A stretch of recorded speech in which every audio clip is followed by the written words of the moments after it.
السلام عليكم ورحمة الله. لعل المسجد الأقصى هو أحد أكبر مساجد العالم، هو أولى القبلتين وثالث الحرمين ومسرى نبي الإسلام محمد صلى الله عليه وعلى آله وسلم، حيث ذكر في القرآن الكريم بقوله تعالى: بسم الله الرحمن الرحيم، سبحان الذي أسرى بعبده ليلا من المسجد الحرام إلى المسجد الأقصى الذي باركنا حوله لنريه من آياتنا إنه هو السميع البصير. ظل على مدى قرون طويلة مركزاً لتدريس العلوم ومعارف الحضارة الإسلامية وميداناً للاحتفالات الدينية الكبرى. هو كامل المنطقة المحاطة بالسور واسم لكل ما هو داخل السور الواقع في أقصى الزاوية الجنوبية الشرقية من البلدة القديمة المسورة في القدس المحتلة في فلسطين، ويشمل قبة الصخرة والمسجد القبلي ومصلى باب الرحمة وعدة معالم أخرى يصل عددها إلى 200 معلم. اليوم هذا المسجد الصامد بصمود أهل البلد بات رمزاً للعنفوان والثبات ولثورة مقاومة. المسجد الأقصى العاتي كجلمود صخر في وجه العتاة والعصي على المحتل، لطالما حاول المستوطنون تدنيسه عبر اقتحامه وممارسة طقوسهم المتطرفة بكل صلافة وصفاقة، حيث أشارت تقارير لدائرة الأوقاف الإسلامية في القدس إلى أن أكثر من 34 ألف مستوطن إسرائيلي اقتحموا المسجد الأقصى خلال العام 2021 ونفذوا جولات استفزازية وأدوا طقوسا تلمودية في باحاته بحراسة قوات الاحتلال الإسرائيلي في محاولة لتغيير الأمر الواقع فيه. في لندن أطلقت منظمة أصدقاء الأقصى بمختلف فروعها في مدن بريطانيا أسبوعاً سنوياً للتضامن مع المسجد الأقصى، ليكون الأسبوع الأخير من شهر رجب في كل عام. فما هو أسبوع الأقصى وكيف يحتفى به وما الهدف منه ومن توقيته وعلى ما تشتمل أنشطته وما هو واسم نشاط هذا العام في منصات التواصل الاجتماعي؟ للإجابة عن هذه الأسئلة وأكثر، ولا سيما عن تصاعد وتيرة الإسلاموفوبيا في بريطانيا اليوم وما يعني ذلك، يطيب لنا أن نستقبل من لندن الطبيب الدكتور إسماعيل باتيل، المدير العام لمنظمة أصدقاء الأقصى. أهلا بكم إلى حلقة جديدة من الداخل، معكم زينب صفار، تابعونا.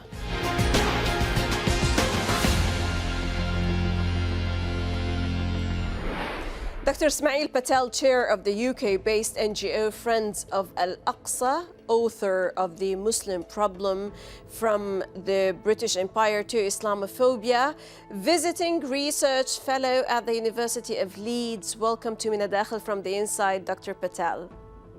Thank you for inviting me. Pure pleasure to have you always, sir. Well, the Al-Aqsa Mosque has always been and shall be a symbol of boulder rock resistance for Muslims as well as Christians and all Palestinians. We read and heard loud statements by non-Muslim world leaders and prominent personalities who condemn the Israeli attacks against Al-Aqsa. Tell us more about your own repertoire of what Al-Aqsa is and its significance. What are its virtues and why is it considered an immensely blessed holy site? Al-Aqsa, first, as you mentioned, is a symbol for the Palestinians of all faiths and no faiths, as a symbol of resistance, as a sign of unity for the Palestinians. And it's a way forward as well, historically, to show how Palestinians should live in a united nation. So I think that's one aspect. For globally, I think as well is very important that Al-Aqsa holds very dear to millions of Muslims around the globe. And it is central to their belief, it is central to their heart, and it's central to their daily lives, whether knowingly or unknowingly, because it is a part of the fabric of their faith. And Al-Aqsa Mosque, therefore, has an international dimension where it belongs to almost everybody. First, the Muslim community because of their faith relationship, but also people of justice and fairness and people of equality. They also see Al-Aqsa as a symbol as a way of symbolizing the Palestinian occupation and the Palestinian resistance and the Palestinian freedom as well, eventually, hopefully. So it has many dimensions. Of course, from faith perspective and for Muslims, Al-Aqsa holds very dear to them because it's also mentioned in the Holy Quran. It is very closely connected to the Prophet Muhammad sallallahu alaihi wasallam, the last prophet, and all the other prophets that are mentioned in the Quran. I mean, right from Adam alayhi salam, the first person, to the last prophet, and all the other prophets from Dawood, Suleiman, Yaqub, Musa, Isa, all these great prophets that we mentioned are all associated one way or the other with Masjid Al-Aqsa and the city of Jerusalem. So it has a massive religious dimension, and this is what brings the focus of the international community to the issue of Palestine and Palestinians. Right. What is Al-Aqsa Week, and what kind of heritage do you hope to inculcate? What activities are you on this year as Friends of Al-Aqsa, and the meaning of such activities, and who is your target through such commemoration, sir? AqsaWeek was established many years ago in Britain by us, and now it has become a global event, and it is between this year, 24th of February and 2nd of March. It's in the middle of the night of what's called Al-Isra wal-Mi'raj. That's the night journey of the Prophet sallallahu alaihi wasallam. So that falls in the middle of AqsaWeek.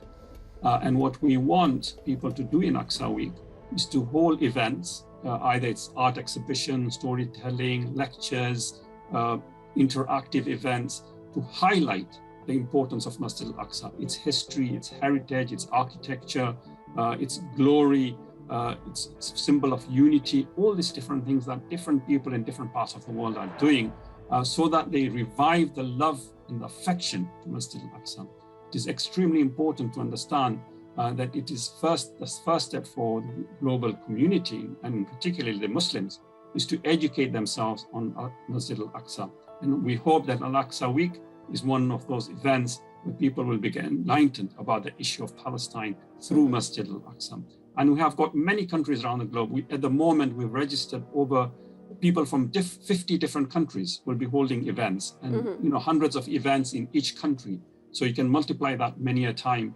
And what we want during that week, between 24th of February and 2nd of March, is people to use the hashtag #LoveAqsa. That's all. Hashtag #LoveAqsa. So hopefully we can trend, and people globally will also get to know that they are not alone about Al-Aqsa. The Palestinians are also not alone. So when they're talking about the Palestinians, it's not just individuals who are doing it, but they can hopefully bring about a global solidarity. What is your prime message to the people, to the whole world, to the globe, through celebrating this week of Al-Aqsa? It's quite simple. That Al-Aqsa belongs to the worldwide community. It cannot be nationalized by either the Palestinians, the Arabs, or the Muslims themselves. Even I think it goes even beyond that. It's a symbol for humanity, wherever they are. And that symbol, it's important to understand what is happening to that symbol at the moment in time, historically, at this juncture. And I think the AqsaWeek will be able to highlight that and hopefully be able to help Palestinians free themselves. Right. What is so peculiar today in terms of the activities that you're going to pursue in comparison to the previous years? Well, I think the biggest thing that has happened is the global reach. Before, it was very much confined to the English-speaking, first Britain itself, then the English-speaking world. But now we've gone global. It has absolutely gone global. And we have got, for example, South Africa is very active already, Indonesia, Malaysia, Australia, Canada.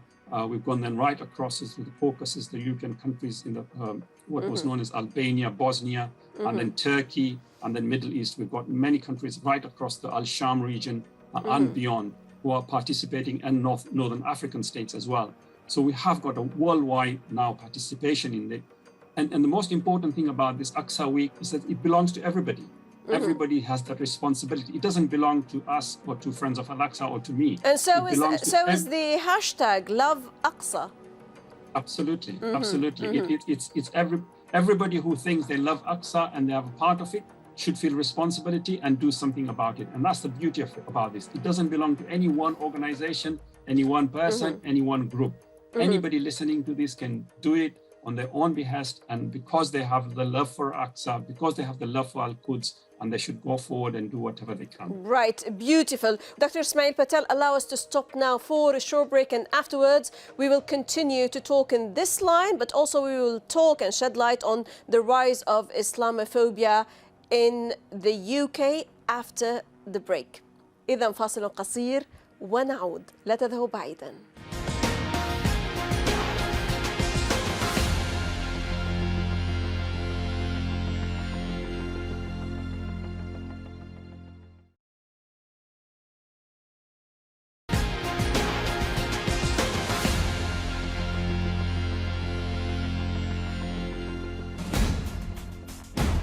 على مر السنوات القليلة الماضية شهدت المملكة المتحدة ازدياد الإسلاموفوبيا بمعدل يثير القلق.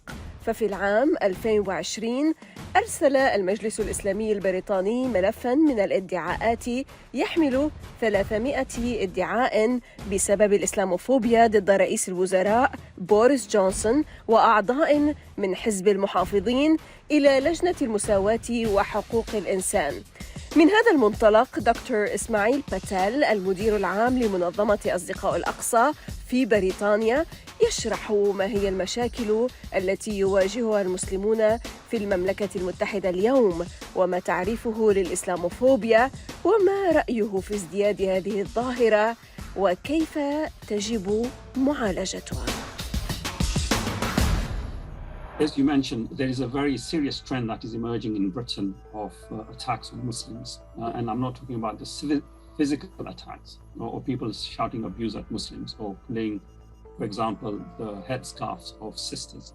I'm talking about more systematic attack on Muslims. So getting jobs, how you're being treated at hospitals, how you're treated when you're trying to travel out of the country at ports, at airports and seaports.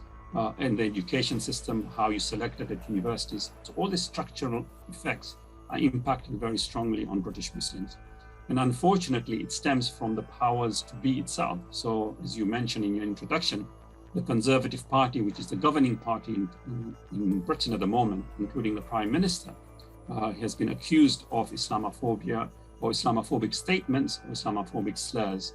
And that is very, very dangerous. When you have a ruling party that is being accused of that, that means the trickle down is much more faster and it is more pervasive. It's more wider within the community, within the wider British community on attacking on Muslims. And that has had real consequential impacts that the elites in Britain are now normalizing Islamophobia. It is all right to be Islamophobic. So you have an average person on the street, they think that's fine to do whatever they like as well. And hence then we see the physical attacks on Muslims. So Muslims find themselves in a very difficult position, but we have our friends as well. It's not a one-way street at the moment. And there are quite many groups, Muslims and non-Muslims, who are now joining forces to make sure that this doesn't expand any further. Right? But however, institutionally, I think we are in a very dark place for British Muslims, and we need to make sure that it is held accountable. Right. So allow me to ask you here, sir. The United Kingdom has more than 3.4 million Muslim residents. The British Muslim community embodies an enormous diversity of language, culture and socio-economic status, along with the diversity of Islamic practices. But despite having a presence in the country as far back as the 16th century, Muslims are still often treated as, quote unquote, the other. Is Islam fundamentally incompatible with Britishness, as some might argue? Two things. First, British Muslims make a positive contribution to the country. We are not a liability economically or financially to this country. Muslims hold the highest positions in many, many parts of the structure. So if you look at the health service, at the top of my head, I would say 20% of medical staff in Britain, hospitals are Muslims. So, and you look at universities teaching all, but despite that, institutionally, we are, of course, targeted. And as you mentioned, the second part of your question, that despite Muslims coming from different backgrounds, having different languages, different cultural heritage, they're all being considered as one group. This is what is called racialization. Hence, Islamophobia is considered as a type of racism, because all Muslims are considered as one race, despite the fact that they come from different parts and they could have different skin colors and so forth. So for the Europeans, for the British majority of the people, anybody who looks like a Muslim or thinks that whatever is considered is Muslimness is therefore a target to be hit. And that's why Islamophobia is considered as a type of racism that targets Muslimness. And that's very important for us to understand, that when a group of people gets targeted like that, it's again very dangerous, because this is in history, especially in European history, it has in the past shown that irrespective of when people come from different backgrounds, if they're considered as one, they'll be targeted. And this is something that we have to be alerted towards and highlight. This is an unjust system, and it's racism as we knew it traditionally. In this sense, how the satanic versus affair laid down the gauntlet to Eurocentrism is your latest piece, Dr. Patel. Dr. Ismail, the terms free speech as well as critical thinking as Enlightenment values, the term rational, tolerant, the other, how do you critique these notions and terms and fathom these as a British Muslim scholar? It's a very, very long answer to give to the very difficult question. Let's sum it. Let's go a little bit further back. So in Britain, the British history, the way I see it, that Muslims were targeted, or they became the other, or started becoming the other at the time of the Salman Rushdie affair. Up until then, Muslims, of course, especially those Muslims who came from Africa, Asia, and Middle East, were targeted because their skin color was different or because they were considered having a different culture. They weren't targeted because they were Muslims. But at the time of Salman Rushdie affair, all that went away, and they started being targeted because they were Muslims. And hence, what I consider as the rupture of Muslimness takes place at the Salman Rushdie affair, where Muslims are identified as a different group, and you have a targeting of Muslims, and hence you have the introduction of Islamophobia as a term as well, coming into currency within the common language of people. Now, of course, to identify Muslims as different, you can't simply say they look different, because that wouldn't sound good for any politician. So what they do is they target different characteristics. So you mentioned critical thinking. So what the elites and the academics and the so-called intellectuals in the West and the Europeans, the Eurocentrics, what they would say is Muslims lack critical thinking. We Europeans have critical thinking. Muslims lack democracy. Muslims lack freedom of speech. Or are not open to criticism. Exactly. But what the problem here is, if you start answering that, no, we are critical, then what happens is you get trapped into Western way of thinking and saying, oh, look, we are critical, so we'll become like you. That's exactly what they want you to say.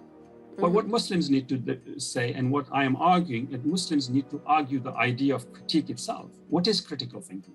Now, in European thought, critical thinking has always been something that Europeans can do and the rest of the world cannot do. So if you go back in 17th century and 16th century, the people justified colonialism because they wanted to civilize the world, because the rest of the world couldn't be able to do critical thinking. So if we get into that trap, Muslims will then have to surrender their culture, their background, their heritage, their way of thinking, and say, your way of thinking is better and we are critical thinking. What we need to do is argue what critical thinking means, what it has done in the past, and what it stands for, and then move forward that Muslims are able to be critical and we can critique stuff, but our critical thinking has a different dimension and different thought patterns.